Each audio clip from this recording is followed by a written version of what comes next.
Hello, everyone. This is Dmitry back with you. And I have a website now. Look at this. It is all here. Why move to Russia? What we do, what we offer, blog, and of course, contacts everywhere. So check it out. It's RussiaMove.com.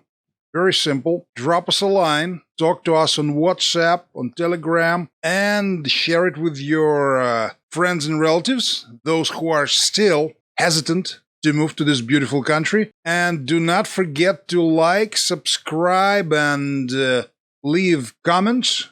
It helps promote the channel. And I have a whole bunch of new videos on Russian agriculture for you. There is a lot of info. More and more info every day, actually, looks like. So in this video, I'm going to talk about the results of Russian rural census. They have just been published. A lot of interesting stuff in there. So let's begin. So there are quite a few interesting tendencies, interesting tables and graphs in this report. So I'm going to share with you some of them. And I always leave a link to the article in the description below. So Rosstat, Russian State-Run Statistics Authority, have just completed a census, and some of the main tendencies are as follows. A number of agricultural producers is declining. The numbers are declining, but the sizes are growing bigger. And first off, let me say a couple of words on different types of producers that there are in Russia. And there are something like 4 or 3 layers of them. The total number of agricultural organizations in Russia has declined by 14% since 2016. About 17 million agricultural producers took part in this census. And there are, as I said, several tiers of them. Agricultural organizations, these are large ones. Peasant/farmer enterprises, individual entrepreneurs, and so-called subsidiary farms. Those are by your village house, vegetable gardens and facilities for raising chickens, cows, but in smaller numbers. The difference between number 2 and 3, peasant/farming enterprises and individual entrepreneurs, is basically the difference in taxation. There are some nuance there, but it's pretty much the middle tier. So let us dive in. A number of larger agricultural organizations in Russia has declined by 14%, from 36,000 to 31,000 compared to 2016. Number of individual entrepreneurs declined by 50%, but the sizes of all these enterprises in terms of land, cropland, for example, has grown. So for on average, a larger agricultural organization works 2,750 hectares as compared to 2,530 hectares 5 years before. This census was conducted in 2021. Competition really plays a big role in this development. I'm talking about the declining numbers of producers, because there are some quote-unquote elect categories of larger organizations and farming enterprises which received state subsidies, whereas others did not receive them. So that did play a role in pushing people off these markets. The census shows that 83% of larger agricultural organizations and 89% of farmers, so the middle tier, did not receive any credit at all in 2020, and about 60% of larger organizations and 75% of farmers didn't have access to subsidies as well. So the size is what really matters here, because for larger enterprises it is easier to diversify production, get access to credit and insurance. So this tendency will continue. A senior partner of Business Profile, it's a agricultural consultancy, Ksenia Arhipova, is mentioning several reasons why a number of agricultural producers is declining. First of all, there is a very severe price competition with the larger enterprises. And as you probably know, Russia has been going through a number of economic crises over the past several years. So the purchasing power of the consumer is declining, and smaller farmers cannot bear this competition. They go out of business. There is also a tendency to decrease the number of sales channels for smaller producers because larger agricultural producers are developing full cycle production, processing, and sales of their products, both retail and for export. So that's another thing. And of course, higher costs for farmers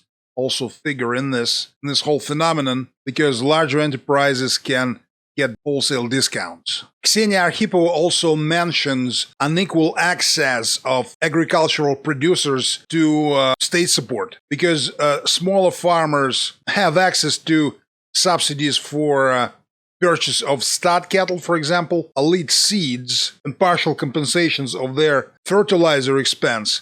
But larger agricultural organizations receive investments in their agricultural projects, bank loans with no collateral, and state guarantees. So all these things are, of course, important. But there is another voice which gives valid reasons, I think, to consider this picture of declining farming in Russia not as bleak. This is Daria Snitko of Gazprom Bank, and she is saying that it's really difficult to scale agricultural enterprise just because it's difficult to control. She uses examples from outside of Russia. She's saying that in crop production, the world is dominated by smaller companies than those in Russia. Because in 2022, in Russia, 7 companies controlled more than 500,000 hectares of agricultural land. And she's saying that companies like Cargill, Danone, Olam almost never own land, but they do processing, trading, logistics, and everything other than agricultural production. So there is definitely a lot of hope for smaller producers in Russia as well. And there is several interesting pieces of stats from a guy from a larger agricultural concern, Pokrovsky. His name is Stanislav Kashuba. So he's saying that Russia exported 17.8 billion US dollars of agricultural products in 2016 and 37.1 billion in 2021. It's huge growth, and he's expecting this metric to rise next year in 24. It will reach 45 to 50 billion US. So it's quite impressive. There is a lot of potential for growth. Another interesting piece of stats here, 60% of existing farming enterprises operate land plots no more than 500 hectares in size. I think it should be interesting for aspiring farmers. So the experts also mention that in the developed world, smaller farming enterprises control up to 80% of food production. And they achieve this by developing centralized sales channels for products of their farms. In Russia, farmers produce only 15% of the total. This expert, she's expecting to have their share reach 30% by 2030. This graph here is very interesting, I think, very telling. It says here, not all land is being used. These columns show on the left the entire number of hectares of agricultural land which is attached to these 3 categories of agricultural producers: larger agricultural enterprises in blue, the mid-tier in red, and smaller ones next to the house type of producers in orange. So in 2016, all of them controlled 141.5 million hectares, whereas in 21, this fell to 116 million hectares. And de facto used hectares, this is formally attached, and this is de facto used, is even smaller. So you can see the tendency here. Another very interesting piece of stats is that smaller businesses are dominant in crop production, whereas larger ones in cattle animal raising. Yeah, so smaller businesses have a lead over larger ones in crop producing areas, excepting sugar beet. And same goes for buckwheat, for vegetables, potatoes, and it has actually grown. The number of hectares worked for crop production by smaller businesses has grown over the past 5 years, since 2016. But in animal husbandry, there is also a split. Larger businesses control pork production, 23.4 million pigs in 2021, and poultry, 430 million units. And smaller businesses control milk production, 8.3 million heads, and meat production for larger cattle, 3.2 million heads. And also in sheep and goats, smaller businesses are steaming ahead, 20 million heads. Russian agriculturalists are becoming more interested in technical cultures, so something not for human consumption, but produced for other reasons, for farm animals and for industry. That's another tendency here.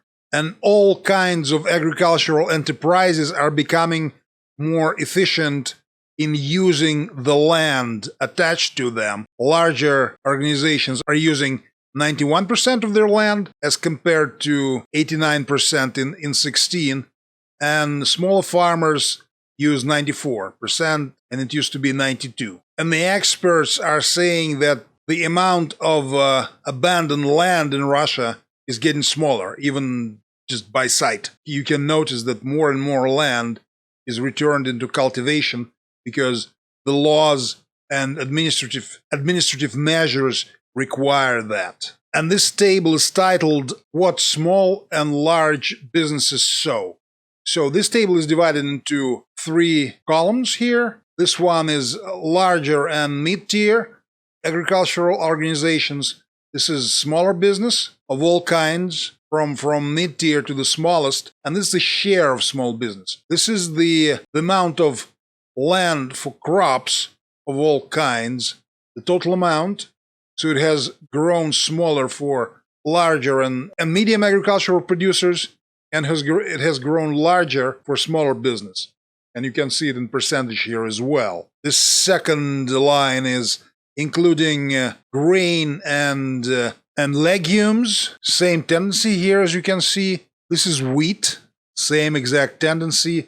Barley, same here. Corn for grain, same tendency here. Buckwheat, there is actually a decline in smaller business category as well. And legumes, so the same thing here as well. And here are technical cultures, so-called.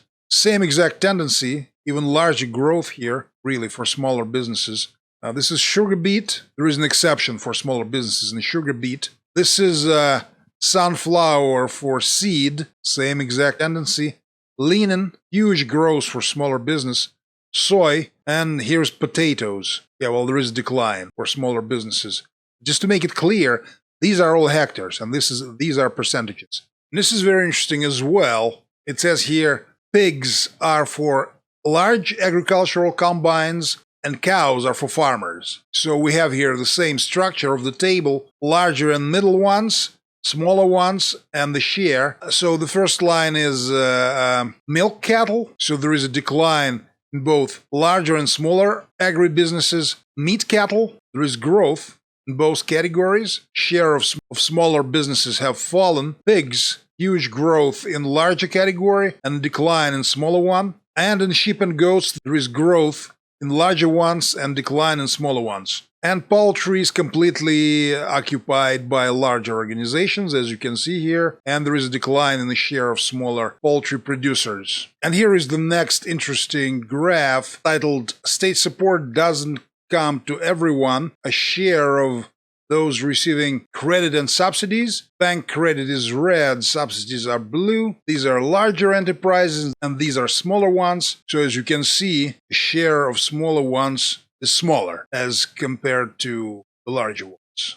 So this is it. Might be a bit long, but I think informative. So like, subscribe, and leave comments. Thank you very much.